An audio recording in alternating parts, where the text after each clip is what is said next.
Bonsoir et bienvenue, c'est la Cour des Gones. On va largement revenir sur le match de vendredi soir entre Lyon et l'Olympique Lyonnais. Facile victoire, victoire écrasante. On va en parler avec nos consultants que je m'en vais vous présenter dès maintenant. Il y aura évidemment les deux représentants du site olympiqueetlyonnais.com. Je vais commencer par la dame. Razik Brick, bonsoir. Bonsoir. Bonsoir Razik et bienvenue. La dame, pourquoi? Comme ça, pour faire une vanne pourrie qui marche pas. D'accord. Elle était bien, elle était bien. Ah, Nicolas qui d'entrée envoie une petite peau de banane. Bonsoir Nicolas et bienvenue à toi. Salut Bart, salut à tous. Tu bosses aussi pour le site olympiqueetlyonnais.com. C'est Razik qui m'a recruté. Très bien. Et je vous rappelle que cette émission, vous pouvez la découvrir, la redécouvrir sur le site justement, et c'est complètement gratuit. Pour nous accompagner pendant une petite demi-heure, Clément Grenier, l'invité de la Cour des Gones 4. Bonsoir Clément et bienvenue à toi. Bonsoir Bart, bonsoir à tous. Alors Clément, je vais te poser une question qu'on t'a jamais posée toute ta vie. Est-ce que ça va bien Clément? Ça va de mieux en mieux. Je suis assez rassuré ces derniers jours, donc voilà, j'espère revenir très rapidement dans le groupe. Quand, je ne sais pas encore, mais peut-être pour le dernier match avant la trêve contre Bordeaux. Et puis, c'est un peu une excuse que tu nous donnes là, parce que partout on lit que tu reviendras plutôt en 2015. Oui, c'était prévu une reprise début janvier. Après, pour l'instant, tout se passe bien à l'entraînement. J'arrive à m'entraîner tous les jours avec le groupe, avec quelques douleurs encore, mais au fur et à mesure des jours et du travail que je fais au quotidien, la douleur s'atténue. Donc pourquoi pas, avant de partir en vacances, une petite surprise pour moi et pour tous les supporters lyonnais. Donc pas impossible qu'à Bordeaux tu sois sur la fin. Ouais, j'espère. C'est un petit objectif à très court terme que je me fixe. Maintenant, si ce n'est pas le cas, on repoussera comme prévu au match de reprise en Coupe de France. Merci Clément d'être notre invité pendant une petite demi-heure. Vous le savez, vous l'attendez, c'est le champion du monde. Il connaît le foot sur le bout des ongles et il connaît très très bien également notre camarade Clément Grenier. Il s'agit de Lulu de Villeurbanne.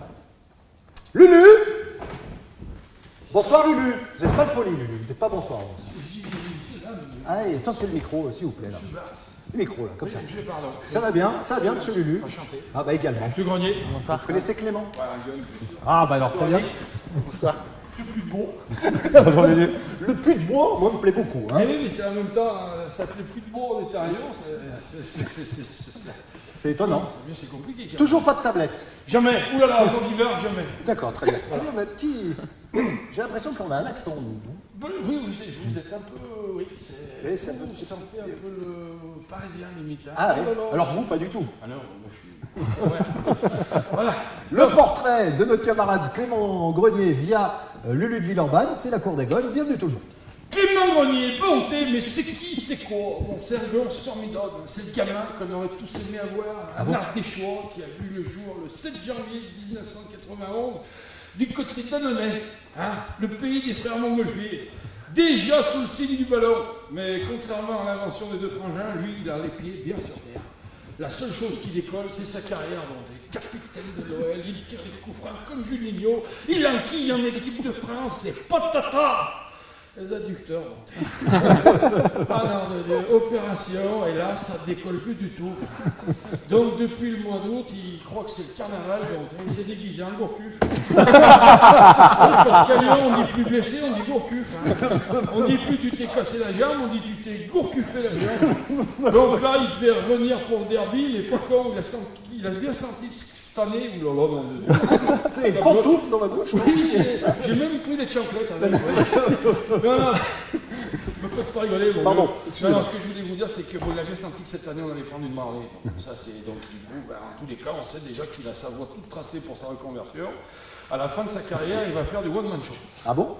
C'est quand même lui qui a dit dans les couloirs de Gerland, après le derby, le 30 mars 2014, à un arbitre, je cite, « Ce sont pas des lunettes qu'il lui faut, mais un labrador !» Et là, on sent tout de suite le jeune bien élevé, là où d'autres avec des cicatrices et des pantalons bavarois auraient dit « Oh, fils de ta mère, ton frère c'est Stevie Wonder et ta mère c'est Super Montagnier, vas-y, j'ai des promotions à flelou !» Mais il ne l'a pas dit. Non, nous, à l'OL, on a un système de jeu en losange avec un milieu de terrain qui a la 4G. Vous voyez. Gonalon, Gourcuff, Guéda, Fofana et Grenier. Et pour l'instant, on n'a pas de réseau. Manque des barres sur le smartphone. Enfin bon. Et à quand la 5G grâce à Genesio sur le banc. Enfin bon, bref. Non, moi, ce que je retiens du Gon du milieu du terrain, c'est que quand il tire un coup franc, qu'il le met dans la lucarne, il peut difficilement faire autrement. Vous avez jamais remarqué que ce qui est clair à un grenier, c'est souvent une petite lucarne. Oh. Clément Grenier, bienvenue dans la cour des Gaunes. Applaudissements pour lui, mesdames, messieurs.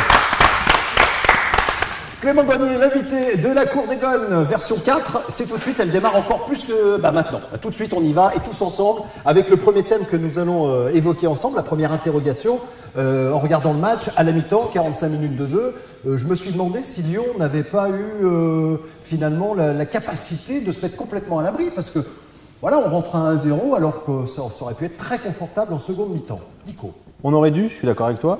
Après, je pense qu'il y a la blessure d'Anthony Lopez qui a refroidi un peu tout le monde, qui a bloqué le rythme. On s'est laissé endormir par cette équipe de Caen.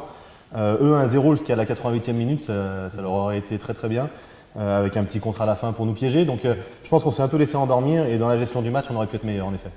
On aurait dû parce que 1-0 face à Caen, effectivement depuis la tribune de presse en tout cas, on se disait il faut mettre ce deuxième but parce qu'on avait peur justement encore une fois d'une inégalisation. Et c'est toujours pareil, c'est toujours dangereux après un partout. C'est difficile après de terminer le match. Il n'y avait pas mort d'homme, mais effectivement on aurait préféré voir cette équipe lyonnaise en tout cas inscrire ce deuxième but. Oui, c'est vrai que rentrer 1-0 à la mi-temps, Clément, c'est un peu merdique parce que tu peux prendre un compte tout de suite d'entrée. Un match que tu maîtrises parfaitement bien peut devenir un cauchemar. Ouais, exactement. C'est jamais évident de rentrer à la mi-temps avec un but d'écart, même deux, parce que deux, on ne sait pas si on doit attaquer, défendre, on prend un but, il n'y a plus qu'un but d'écart et là c'est compliqué. Mais je pense qu'on est tombé sur, malgré le résultat qui est flatteur pour nous, on a fait un grand match, mais on est tombé sur un grand Rémi Vercoutre, un ancien qu'on connaît bien. Exactement, et que je salue très fort. Mais voilà, je pense que s'il n'avait pas été là, on aurait pu se mettre à l'abri. Endormis, je sais pas, mais voilà, je pense qu'on les a fait courir aussi en première mi-temps, on les a épuisés, ils étaient à 5 derrière, comme la plupart des équipes qu'on a rencontrées ces derniers temps. Donc voilà, il a fallu s'adapter et on l'a bien fait et on a su concrétiser aussi nos occasions en seconde période. Alors justement, à ce sujet, on avait le sentiment que quand on défendait à 5 contre l'Olympique Lyonnais, on avait trouvé la clé pour ne pas perdre ou en tout cas, et voire même gagner. Est-ce que ce match de vendredi est rassurant à ce sujet tactiquement? Parce que Caen a appliqué les derniers matchs de nos adversaires finalement. Oui, bien sûr. Après, je pense qu'ils sont un peu inspirés du match à Saint-Etienne. Je ne suis pas interdit de parler de Saint-Etienne. On n'a pas été à la hauteur, on n'a pas su s'adapter à leur système de jeu. Et je pense que les équipes adverses ont essayé de nous mettre en place le même système. On n'est pas bête, on arrive aussi un petit peu à s'adapter au fur et à mesure des matchs et dans ce match-là, on a su on a su maîtriser ce système-là.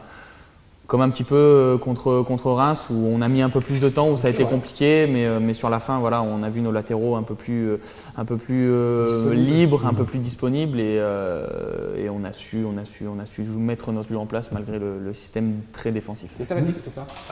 Là, c'est très important ce qu'il vient de dire justement. C'est pas le système, c'est l'animation. Et les latéraux ont effectivement apporté offensivement en fait. On a senti les latéraux libérés, les apporter offensivement. On a senti une meilleure animation finalement de jeu. Et c'est là que souvent il y a ce débat de système, finalement, quel système, etc. Et là on a bien senti que c'était l'animation qui a fait la différence. Nicolas. Mais surtout l'équipe était beaucoup plus équilibrée. On a eu un Bédimo qui, j'en parlais la dernière fois dans la chronique, c'est tous les jeudis la chronique. C'est ça, tous les jeudis. Vous avez des bagnoles avant? Non, mais j'en parlais la dernière fois dans la chronique, la semaine dernière, où je trouvais que Bédimo était un peu plus effacé, un peu plus éteint depuis le début de saison. Et là, on a retrouvé un équilibre. Jallet qui apporte offensivement, et là, il y a eu l'appareil de l'autre côté avec Bédimo. On a eu un jeu beaucoup plus équilibré, droite-gauche, et c'est ce qui a très bien fonctionné ce week-end en effet. Alors, on l'a un peu évoqué via notre invité Clément Grenier. À la fin de la rencontre, Caen a clairement évité un naufrage. Parce que s'il y a 6-0 à la fin du match… C'était faible comme équipe quand même. Moi j'ai trouvé l'équipe de Caen très Donc qu'est-ce que tu es en train de nous dire? Qu'il ne faut pas s'enflammer sur cette rencontre? Non, je pense qu'on a bien géré le match. En deuxième mi-temps, on est rentré avec de meilleures intentions, on a été bien meilleurs. Je pense que voilà, ils ont joué sur un faux rythme en première mi-temps suite à la blessure. Ça a endormi un peu tout le monde. C'était un faux rythme et je pense qu'on est rentré avec de meilleures intentions. Après, ils étaient certainement fatigués parce qu'on avait fait le boulot en première mi-temps, sûrement. Mais je pense que, il y a des vraies lacunes et si Rémi ne fait pas un gros match, en effet, on finit avec 5 ou 6 buts d'avance sans problème. Ouais, c'est lui qui sauve cette équipe cannaise, carrément.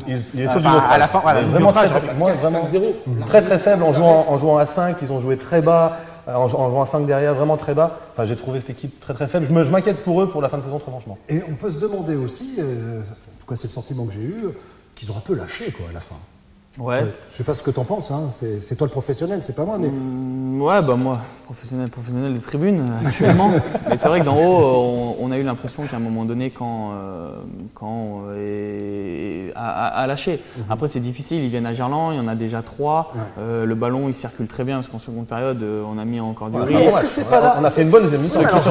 Ceux qui sont rentrés aussi en jeu ont apporté énormément, ont apporté leur sang frais et eux. Ouais, mais c'est pas là. Est-ce qu'on voit pas là une équipe qui n'a pas envie de descendre, qui justement, quand elle en a pris 3, dire on va pas se faire violer, quoi. On arrête tout, on ferme la maison. C'est aussi une équipe qui lâche. Enfin, c'est un état d'esprit, c'est ce que nous on n'a pas fait justement dans les derniers matchs, où on a eu ce caractère pour revenir au score et gagner les matchs. L'équipe de Caen n'a pas ce caractère, mais il n'y a pas non plus les mêmes qualités qu'on peut avoir.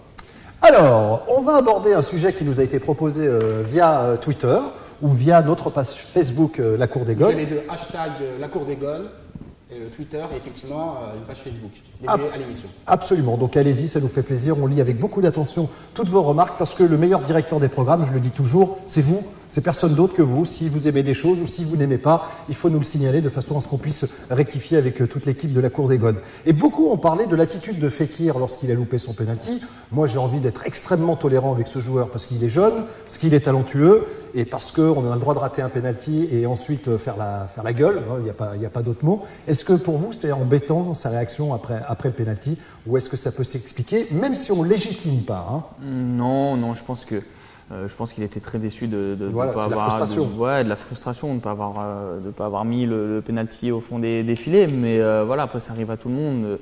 C'est toujours très difficile. Moi, je sais que j'en ai raté un contre Reims la saison passée et c'est difficile de louper un penalty parce qu'on a l'impression que c'est facile, mais c'est très difficile de rater un penalty. Beau lapsus. C'est très difficile de rater un penalty, Fanny. Non, c'est très difficile de mettre un penalty. Pardon, exactement. Bon, voilà. Donc désolé. l'intégrier va te faire. Non, désolé, mais non, je pense que c'était plus de la frustration qu'autre chose. Après, il faut relativiser et Nabil fait un très bon début de saison. Il faut qu'il continue sur cette lancée et surtout pas qu'un penalty manqué le freine.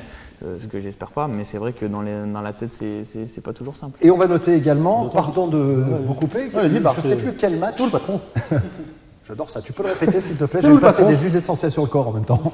On va noter également que je ne sais plus quel match où Lacazette aussi, par dépit, voilà, parce qu'il était frustré, avait été mettre un gros tacle à Gerland, etc.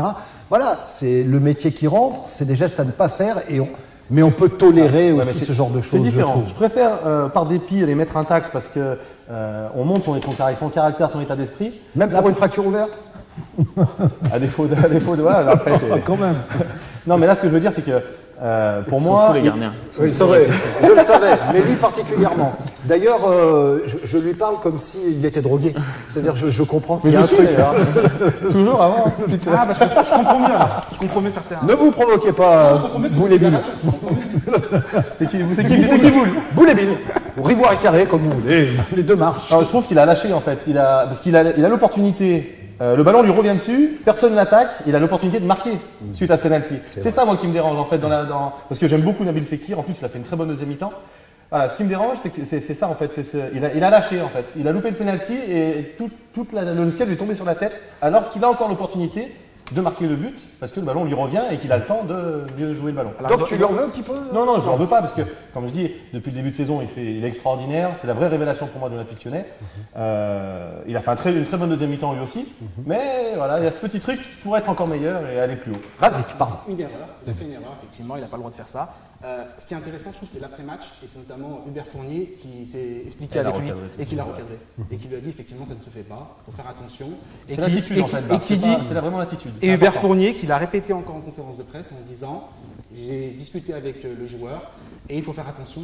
Parce que Nabil Fekir, effectivement, tout le monde parle de lui. C'est un peu la révélation, la nouvelle star, etc. Vous savez très bien dans le football, et Clément, ça va vite aussi, faire attention. Ça va très vite, on peut s'enflammer dans tous les deux sens. Donc là, l'entourage, tout le monde s'enflamme, il y a la sélection, vous imaginez, Nabil Fekir, la sélection, la France, l'Algérie, etc. Tout le monde parle de lui, on s'enflamme. Donc c'est intéressant, et je trouve ça très bien ce qu'a fait Hubert Fournier, c'est de dire aux joueurs doucement, piano.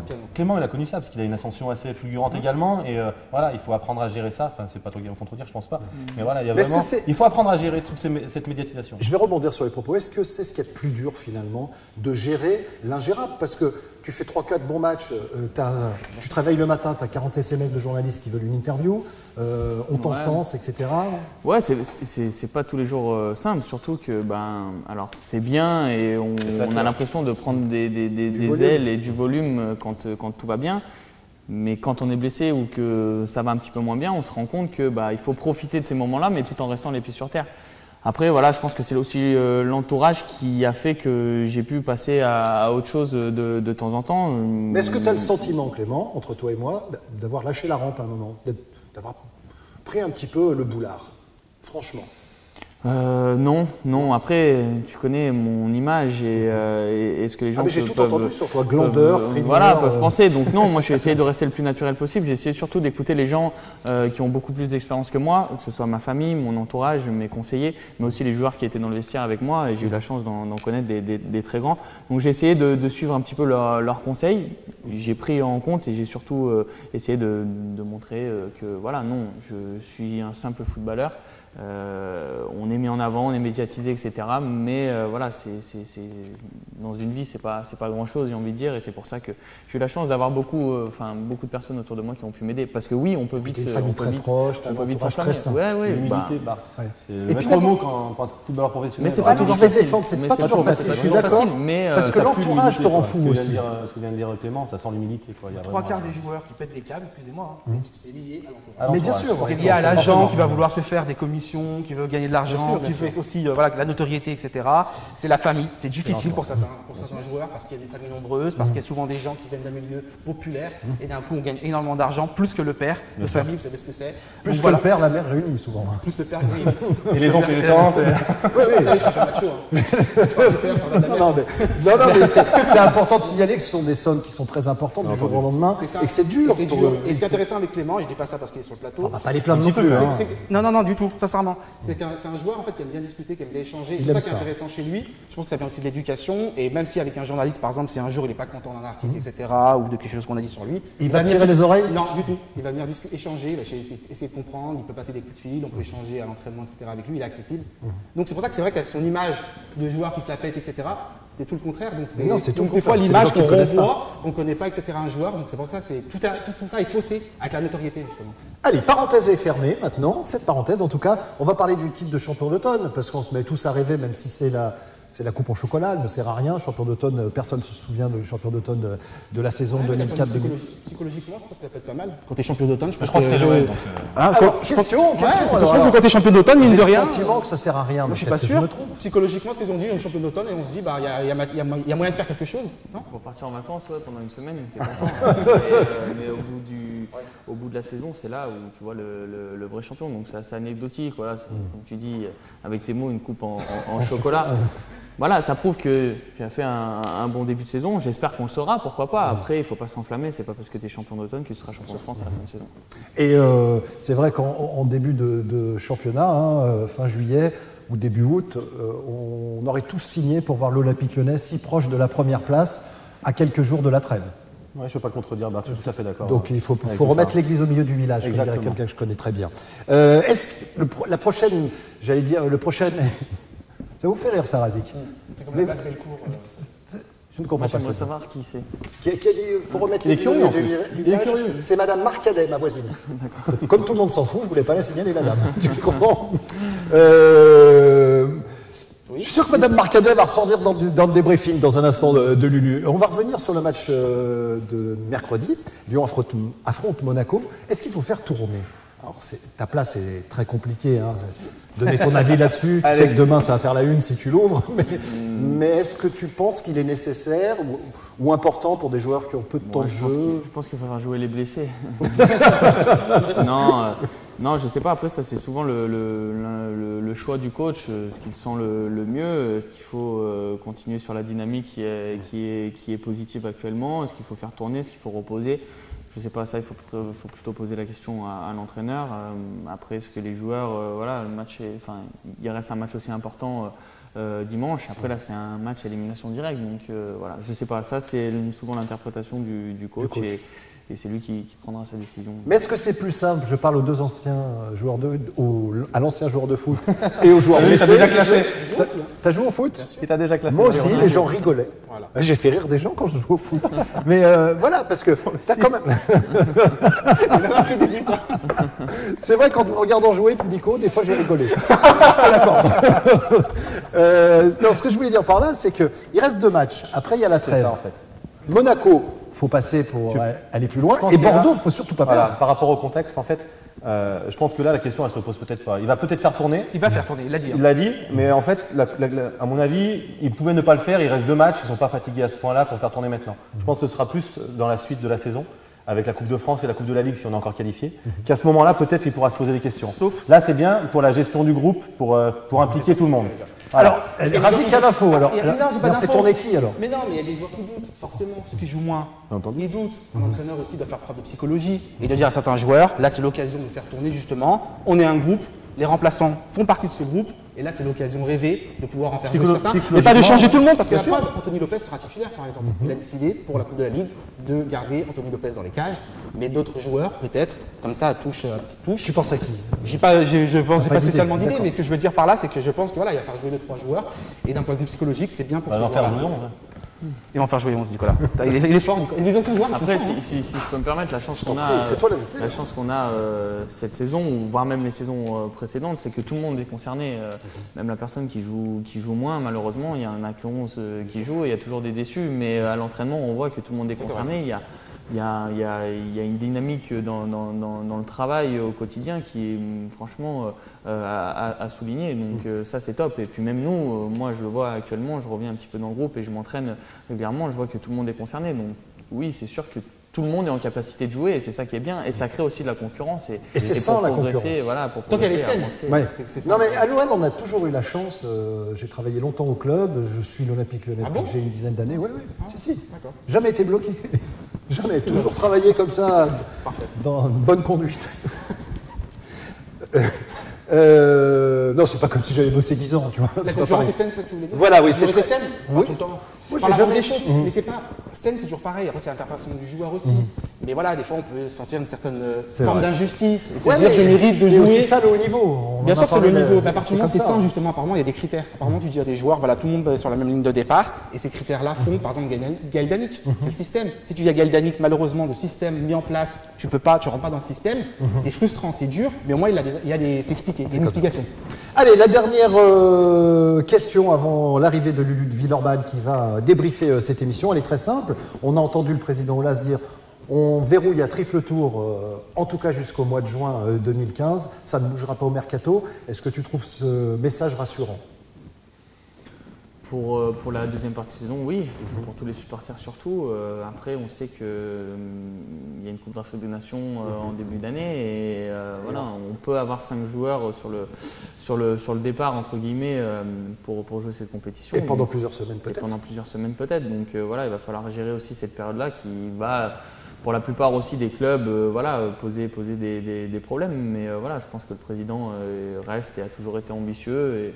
Et l'ambition de bien finir cette saison pour retrouver une place européenne et aussi dans le nouveau stade 6 mois plus tard. Voilà, je pense qu'il l'a en tête et la plupart des joueurs de l'effectif l'ont aussi en tête. Très bien. Dernière question à notre camarade Clément Grenier, messieurs, où on peut faire demander à Lulu de Villeurbanne de venir nous rejoindre pour débriefer cette émission. On peut faire Lulu. Mon petit Lulu Mais... Attendez, vous n'avez pas de micro? Je l'ai pas. Ben alors si t'as pas de micro, ça va être compliqué. Donc là, on va faire ce qu'on appelle dans le métier, on va meubler. Alors meubler, qu'est-ce que c'est? C'est très simple. Normalement, Lulu de Villeurbanne aurait dû arriver avec le micro, et malheureusement, il l'a oublié. Il est en train actuellement d'en fabriquer un, hein, vous entendez peut-être, il y a un bruit énorme. Donc en attendant qu'il retrouve son micro et qu'il vienne jusque-là, il va falloir prendre du temps. Ah bah voilà, ça va mon con? Ah pardon, ça m'a échappé. C'est normal. Alors Lulu de Villeurbanne, elle vous a plu cette émission? Oui. Oui, j'ai vu des trucs. Bon, apparemment, on s'est laissé endormir. Ouais. Bon, 3-0 en pionçant. C'est gentil, bon, ça leur fait plaisir. Hein. Quand on défendait à 5, on gagnait. C'est pas le tout. Il faut aussi marquer des buts. Il y a un moment donné, les grands, on a compris maintenant. Alors, j'ai vu que c'est pas le système, c'est l'animation. truc. On a bien senti les latéraux libérés. Voilà, libérés vos latéraux, là, tout va bien. 6-0 si jamais il n'y a pas Vercoute dans les cages, ça c'est sûr. Hein, bon, heureusement qu'ils avaient arrivé. Mon Dieu, ça c'est un grand numéro 2, on pourrait peut-être nous en parler, c'est quoi un grand numéro 2? Bon, ils ont lâché en fait parce que, je vais vous expliquer, c'est parce que Vercoute, pour qu'il puisse se marrer en fait, c'est pour ça qu'ils ont lâché. Parce que, bon, il revenait chez lui, alors que quand vous jouez gardien au foot, le seul moment où vous vous amusez, c'est quand ton but il est quand même bombardé en fait. Hein, voilà. Et lundi, Vercoute, il est encore chaud bouillant, là, il est en train de plonger dans son salon. Et il est comme un dingue, hein, bon, voilà. Bon, c'est difficile de rater un péno, ça j'ai compris, hein, on voit comment ça se passe maintenant. Donc, t'as compris que quand un gonce il rate un péno, c'est qu'il a la mort. Il fait l'entraîneur comme ça, là. C'est raté. C'est comme ça. Bon, ça c'est bon, moi ça m'a plu ça. Alors, c'est qu'il n'y a plus de bois, bah, il est shooté, c'est ça. Puis elle est bien. Hein. Elle est pas mal. Hein. Ouf. Boulet-Bill, bien sûr, on a parlé de Fekir, bien sûr. Oui.